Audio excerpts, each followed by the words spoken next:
Lorsque quelqu'un est victime d'un accident, c'est un événement qui est soudain, qui est brutal, qui peut être dangereux et qui va provoquer chez lui potentiellement des blessures physiques, mais aussi des blessures psychologiques liées justement à la peur, liées à tout un tas d'émotions négatives que l'on va avoir sur un événement catastrophique. Et donc les sapeurs-pompiers doivent prendre en charge cet impact psychologique, ces blessures psychologiques, de la même manière qu'ils vont prendre en charge les blessures physiques.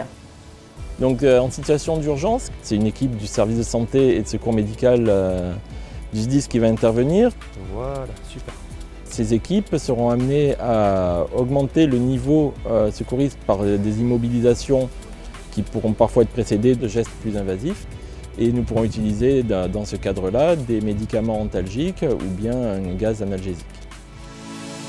Quand un enfant est mal, dans le cadre opérationnel sapeur-pompier, il n'est pas toujours évident, quand on a un enfant qui souffre, de créer le lien avec lui. L'idée de Pompi, c'était d'avoir un objet, une peluche, qui puisse non seulement rassurer l'enfant, voire les parents, une peluche qui puisse servir à tous les sapeurs-pompiers de France.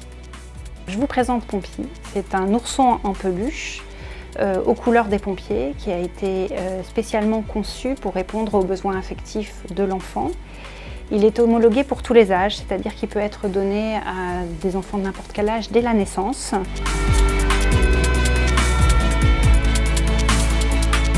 Bonjour mademoiselle.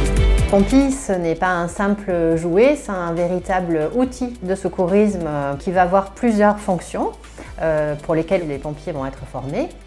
La première fonction, c'est de permettre de faciliter le lien avec l'enfant. Le pompier peut être impressionnant, surtout l'enfant lorsqu'il est petit, a peur des inconnus et le pompier représente un inconnu, en plus dans un contexte de stress pour l'enfant.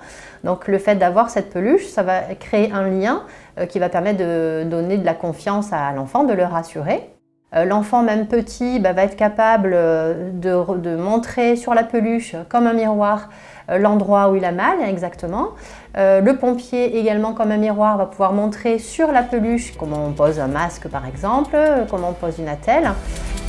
À la base, ça ne fait pas partie d'un armement réglementaire d'ambulance.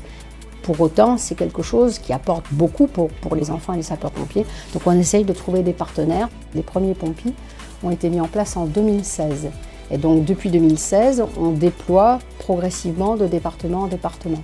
Et en 2018, on a donné 25 000 pompiers aux enfants qui ont été pris en charge par les sapeurs-pompiers.